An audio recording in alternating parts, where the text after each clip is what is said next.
Bum bum bum bum bum bum bum bum bum bum bum bum. The Peter Dislike Show. Bum bum bum bum bum bum bum.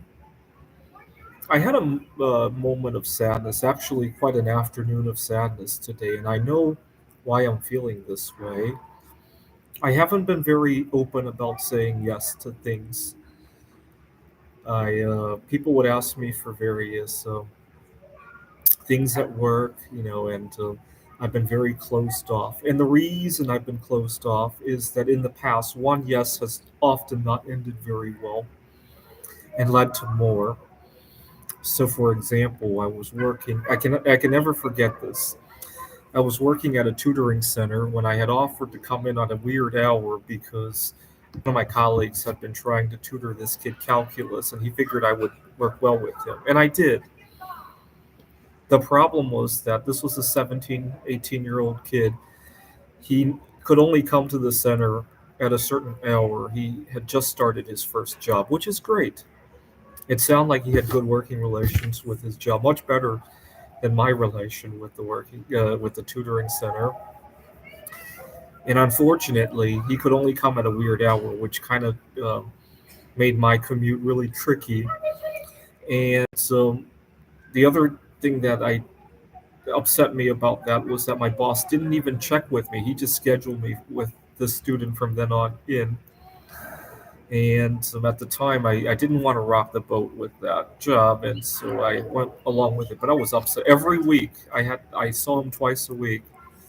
Every time I went there, I was just more and more upset. And I vowed to myself to never say yes to anything again unless I want to say yes every time. And unfortunately, here we are 2 years later. I still do not feel comfortable about saying yes, except that I say no and then I come home and feel sorry about it. And so I got to think about how to resolve that.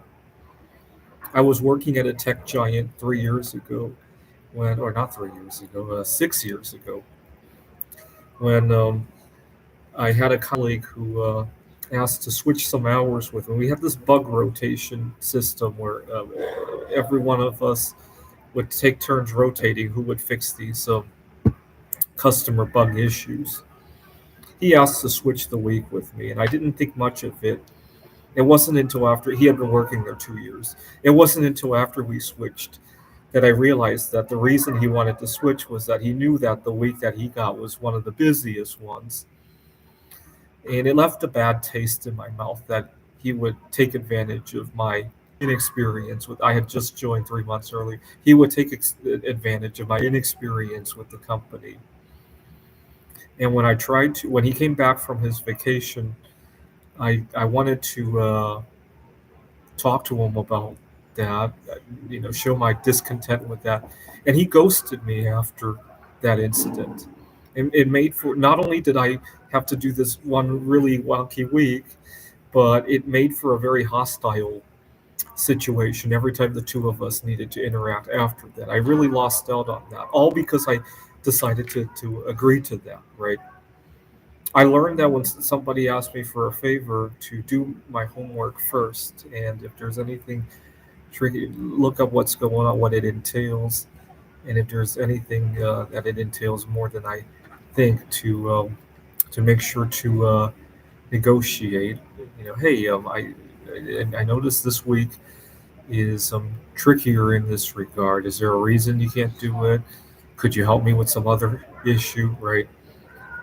Do my homework. Right.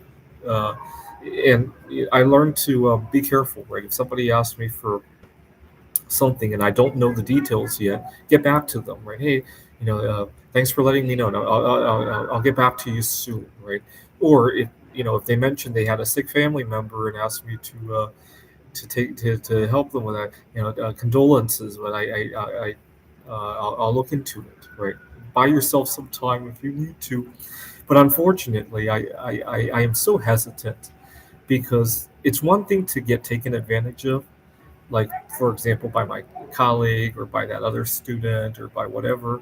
It's a whole nother to then create drama with the relationship when you stop trying to help these people, right? And I don't want that, right? I really need all of my connections and associations here in life. The last thing I need is to create a wedge like that, right? And so I've been saying no a lot, um, and then I go home and feel sorry about it and cry. I'm dealing with chronic brokenheartedness in large part because I haven't been uh, saying yes judiciously, I should add, right? Obviously, in the past, I said yes a little bit loosely than I should have. Nowadays, I've swung the other way around, right? And it's creating its own set of rifts. So why don't you pray that I pray for me by leaving a dislike on this video. Um, all right, I'm going to practice saying yes a little bit more, and also speaking up. When somebody asks for something way too ridiculous, and I have to tone it down before I agree to help, right? To say it in a way that doesn't burn the entire, especially if it's a workplace relationship, right? This is the Peter Dislike Show. Bum bum bum bum bum bum bum bum bum bum bum bum. The Peter Dislike Show. Bum bum bum bum bum bum bum.